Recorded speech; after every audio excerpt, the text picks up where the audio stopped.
there will come a time when black people wake up and become intellectually independent enough to think for themselves, as other humans are intellectually independent enough to think for themselves.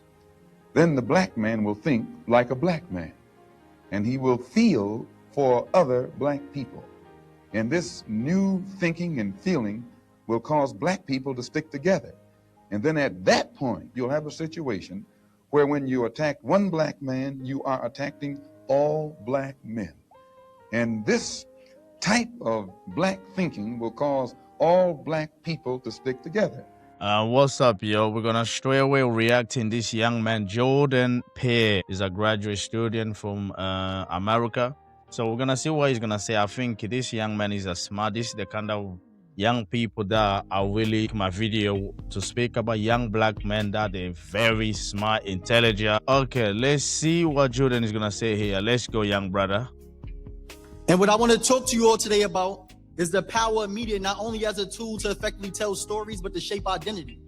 Because one of the things I've come to understand is that we are starting to see a generation become what it is that they watch. What do I mean? What you watch impacts how you think impacts how you behave, and how you behave plays a role in the configuration of your identity. And what I'm starting to notice that my young black men is starting to aspire to become what it is that they watch. And the algorithm on all social media accounts is more willing to show you a K-flock before, because one thing that the system don't benefit from is for us as young black men to learn how to critically think. And it surprises me every time I get here, because I start to understand, how did a race that once used to be killed in pursuit of learning how to read and become literate stop doing so? I go to different schools and I speak, and I notice the place that got most of the valuable resources I could leave open and nothing will get stolen, and that's the library. Damn. I beg your pardon? Woo, this young man is smart. What? I go to the university, the most place that is wide open, the people that they not stealing anything is the library. There's books over there. Black people, we ain't gonna steal no books. Yeah, we ain't stealing no books, boy. Goddamn. Because we live under the illusion that because we have access to social media, that somehow we got access to all the information. But if that was the case, they would not be banned in books. So we got to understand there's some things that's plain in books that you won't be able to access on the internet. So all I do is I read. In order to prepare for today, I'm like, I got to figure it out. Exactly. But now I'm noticing my young men, they aspire to be YouTubers and streamers. And my question is, did you ever ask yourself, what are you going to be streaming or influencing the next generation to do? Is that a question that we consider in pursuit of whatever it is that we pursue to obtain? And when I was growing up, I didn't really understand it, because my stepfather would tell me, he said, while it's easy to dream, it's hard to aspire to become that to which you have never seen. What my stepfather did when I was young, as a young man, he said, Jordan, while it's easy to dream, it's hard to aspire to become that to which you have never seen. And then I started to understand the importance of exposure. Then it was like, why do I even come here? I'm not here for money. I'm not here for notoriety. I'm here because it's important for y'all to see something different. What do I mean? We show all the negative representation and stereotypes of how we exist. If left to the narratives in mainstream media, you will be made to feel as if you can't be black and a scholar too. They only portray us as athletes and entertainers, as if the only forms of contribution we make to the world is being a source of entertainment. That's true, man. That is true. This is what we need for our young people. Education. Let's go, young brother. So then I get mad. Because then I'm like, when I see those references, I don't always see myself in that. Yeah, exactly. Yeah, I played basketball. I always was a scholar. So when basketball stopped, I went to Syracuse University on a full academic scholarship. And then what's worse is that these narratives that we've seen on mainstream media is having real adverse effects. What do I mean?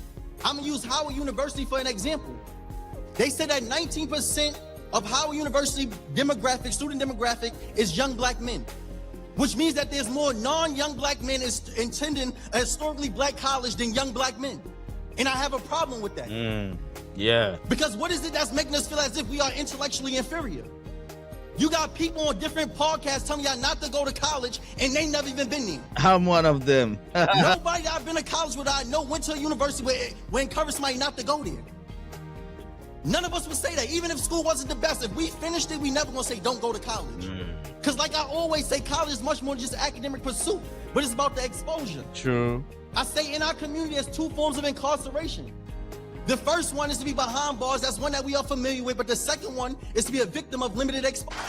It's the things that you have not seen. And then this is what infuriates me the most. I know James Baldwin said the more education you obtain, the more furious you become, and I am furious. So whenever I go, I speak with conviction.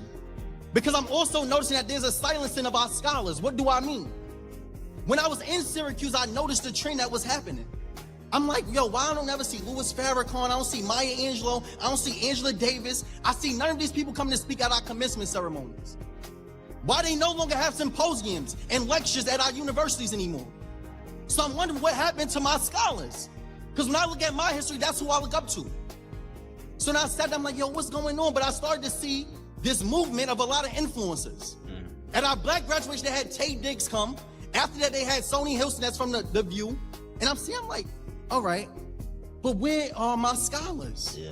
So then I'm reading an article today, and I've noticed that we're starting to put influencers on the platform, but not asking what are they influencing our youth to do, but we putting them on a platform to speak.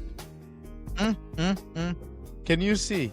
A lot of young black people that are smart, this is the question they're going to be asking. I'm not seeing the version of me representing me. This is the real question that young black men they need to ask. And this is what we need to expose, to bring, when I said expose, I mean in a good way, to expose and bring Dr. Umar Johnson out there, because young black men and female, they need to understand where Dr. Umar Johnson is coming from when he speaks. We need a lot of young black men. What Dr. Umar Johnson teach and show to us is what this young man here is speaking. So we need Dr. Umar Johnson and a lot of smart young black men and female. We cannot be against each other, because this is what black people we like to do. If there's one person that is smart, come out and is seen, start speaking about the things that matter the most, do you know what we like to do? We like to try to make that person enemy of us. We start hating on that person. We start creating narratives about that person. That's what we like to do. Look at Dr. Umar Johnson. He spent his life talking about black people, to improve black people. But what he get? More hate from black people. And you have this young black man right here, Jordan, speaking like this, because look at the way he's speaking. If there's a lot of young black people, they're paying attention, they will learn a lot from this young man here. Because whatever he's speaking, whatever he's bringing about the media, the social media, the influence, whatever, young black man and female, the world is harsh on us, a lot of times. So we need to pay attention to this kind of young black people. So the young generation that they're following, they can learn from him. Let's go. And I was sitting down, I read this article yesterday, and it was saying the different people if we look at the commencement speakers for different universities across this nation this year, most of them stay in the realm of politics because they know how to keep it political. And then we have our athletes and our entertainers. And I sit there and think, because it's a question we all must ask. Are we picking people to come speak to our youth that we feel have educated themselves and can effectively deliver a message that our young black men or our graduates need to hear? Or are we picking people solely because they notoriety? Because there's a difference. You could be on social media with a lot of influencers telling us to go buy shea butter. But then as somebody that has educated themselves, you have to speak upon our responsibility and our consciousness when it comes to responsibility to much more than just ourselves, but to this nation. When I think about media, I think about how do other people see Americans? When I think about media, I say it's not the worst thing that could have happened is not only how media has conditioned other people to see us, but how it has conditioned us to see ourselves. And I think about, have we ever sat there and thought about it? When I first went to Syracuse, the thing that surprised was not that it was just a lot of white people, but it was the first time I was in this space with people whom I never spoke to, that had a preconceived notion of who I was based on the images they seen on TV. Do y'all understand what I mean? There's some people that have never talked to a black person in their life. This young man here, man, he know exactly what he's talking about. What the media, the portrayal for us black people is all bad image. Only references of how we exist is our entertainers. So Snoop Dogg is to speak at the business school at the University of Southern California.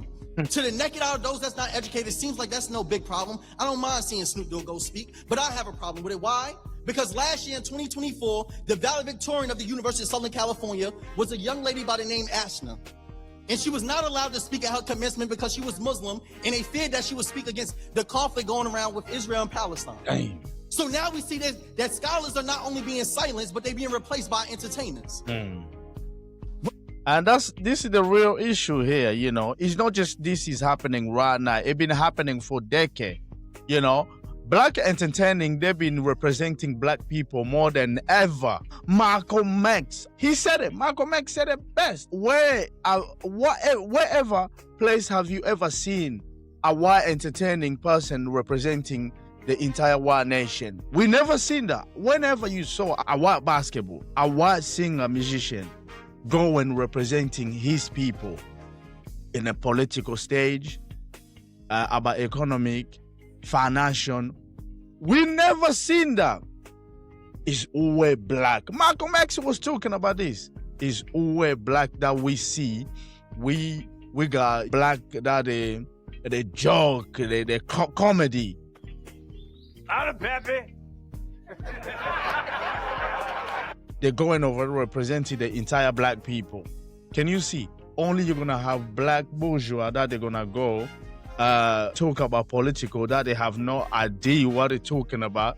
You know that it's always been like this from slavery. You have white people, they want black people to make them smile. You know, there are black people making jokes or singing, so white people, they can laugh. This is what they used to do in slavery time. Oh yes, sir. I miss you like a hog miss fly, like a baby. Miss mammy titty. Pushing black people to make them laugh. All about jokes. Only us black people. Then we've seen an administration using money to also silence our institutions. They either took $400 million from Columbia because those students are protesting against something that they should be protesting for. You see them freeze $2 billion at Harvard so that they could make amendments to the exception of international students, but also those that are domestic. So now we are seen as an administration that has the ability to use money to influence what stories they're allowed to be told. And I have a problem with that. I have a problem with that too. And then my other charge is that for those that have seats of power to do the right thing, meaning that we see there's a trend that's going against what our youth should be educated upon, that we act against that. Today, we can't afford to play politics. No, we cannot. What do I mean by that? Most times what I'm saying right now on a college institution or university, they're like, oh, who invited him? But the reality is that this is what we need to be talking about. Exactly. I have seen no politician to this day, whenever they ask Barack Obama or Kamala Harris, they said, what is your responsibility to black people? They say the first thing is, I'm not just the president of black people. Hey, I hate that response. That's a bullshit response. And I hate that. He should have something to say. He need to have some certain of explanation or to give to black community. But they never do. They always have, I'm the president of all American. Look at what Donald Trump is doing. Donald Trump is doing what he's doing for white people. White. No blacks. No Hispanic. Best believe I become the president. First thing I'm going to say is, yes, I am here for the black people. The first thing. Why not? Why do I relieve myself of the obligation to my people first? The first thing I go, wherever I go, the first thing I talk about is the importance of young black men. Because the first thing we need to address is, why is it that we killing each other? I need to give this. Oh, no, man. Woo! Bravo, man. Bravo. Man, this is the kind of black people we need. This is what we need. We need to push this kind of black young man. He said it. When I become a president, the first thing I'm going to do, I'm here for black people. And that's exactly black people that we need. Whew. Oh, my Lord. Jordan, man, you got my vote.